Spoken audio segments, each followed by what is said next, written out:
ओम श्री गुरु सच्चिदानंद साईनाथ महाराज की जय। साईनाथ आपकी सभी मनोकामनाएं पूर्ण करे। आशा करती हूँ आपका दिन मंगलमय हो। आज की कथा का नाम है जाति धर्म से परे बाबा।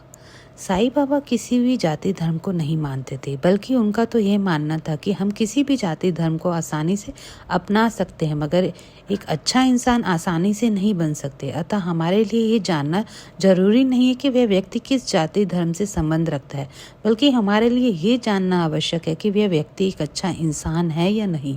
इस प्रकार बाबा जाति धर्म को अधिक महत्व न देकर एक अच्छे गुणी एवं संस्कारी व्यक्ति को अधिक महत्व देते थे। एक बार शिरडी के स्थानीय लोगों में बाबा के जाति धर्म को लेकर झगड़ा हो गया। कोई कह रहा था बाबा हिंदू है, कोई कह रहा था बाबा मुसलमान है, क्योंकि जब कोई मुस्लिम व्यक्ति उनसे बात करता था तो बाबा कहते थे अल्लाह मालिक है, और जब कोई हिंदू व्यक्ति उनसे बात करता था तो बाबा कहते थे ईश्वर मालिक है। इस प्रकार बाबा मुसलमानों के साथ मुसलमान नजर आते और हिंदू के साथ हिंदू। इसलिए मुसलमानों को हिंदुओं के साथ बाबा का अधिक घुलना मिलना पसंद नहीं था। इसी कारण हिंदू मुसलमानों में बाबा को लेकर अक्सर लड़ाइयाँ होती रहती थी। एक दिन महासपति मस्जिद में बैठे किसी से बातें कर रहे थे कि अचानक उन्हें शोरगुल सुनाई दिया जो मस्जिद की ओर से आ रहा था। उन्हें देखा और कुछ मुसलमान लाठी डंडों के साथ मस्जिद में घुस आए और महासपति को बुरी तरह पीटने लगे। उन पर जब भी कोई वार होता तो बाबा चीख कर कहते, जिससे उससे साथ साथ वह वार बाबा पर ही होता है। उन दगाइयों ने महासपति को इतना पीटा कि वह बेहोश हो गए। तभी कुछ देर बाद बाबा वहां आ गए।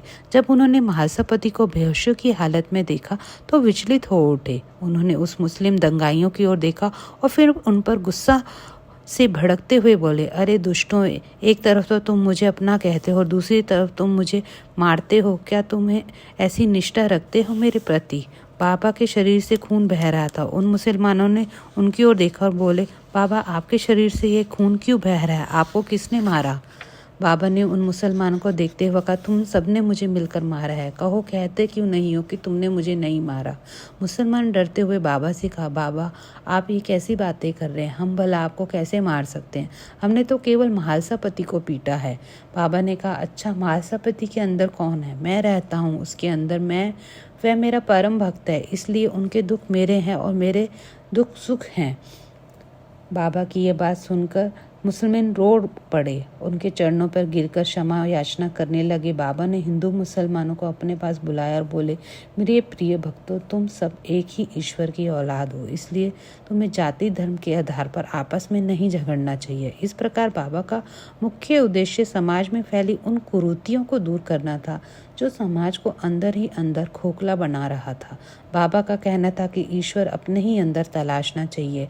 बाबा का यह भी मानना था कि जाति धर्म से जुड़े मतभेदों का संबंध सिर्फ शरीर से है, इसलिए प्रत्येक व्यक्ति को परमात्मा की खोज अपने अंत चेतना के अंदर ही करनी चाहिए, तभी वह एक अच्छा गुणी और संस्कारी व्यक्ति बन सकता है।